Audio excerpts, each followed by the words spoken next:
একজন ক্লায়েন্ট যখন আমার কাছে আসে যে আমি পাসপোর্ট করবো, তখন পাসপোর্ট করতে যদি ৬,০০০ টাকা লাগে, তখন উনি বলে আরো ২,০০০ টাকা এক্সট্রা লাগবে। এটা সে প্রতিনিধি করে ২,০০০ টাকা এক্সট্রা কেন লাগবে?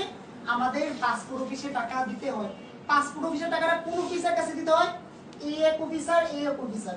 এখন প্রমাণ হচ্ছে আমরা ওনার কাছ থেকে ফোনটা বের করে ওনাদের দুজন নাম্বার পাওয়া গেছে, এবং ওনাদের ওনাদের সাথে কথা বলছে, এখানে যথেষ্ট প্রমাণ আছে, টাকা পয়সা লেনদেনের প্রমাণ আছে, ডাচবাংলা ব্যাংকে লেনদেন করছে, বিকাশে লেনদেন করছে।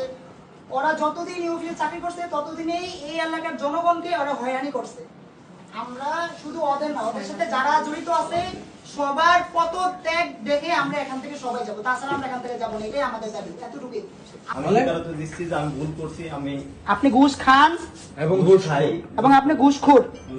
মাপ চান, জনগণের কাছে মাপ চান। আমি আপনাদের কাছে জনগণের কাছে মাপ চাই। আর জীবনে কোনোদিন কোন সাধারণ নাগরিককে হয়রানি করবো না টাকার জন্য। দরকার হলে রিক্সা চালিয়ে খাবো, দরকার হলে আমি রিক্সা চালিয়ে খাবো। আমার একটা মেয়ে আছে ভাই। হইছে। এবার আপনার সাথে কে কে জড়িত? আপনি বলেন, মাপ চাই। আপনি কোনোদিন কোন কাস্টমার কাছ থেকে 100 টাকা যাবেন? না।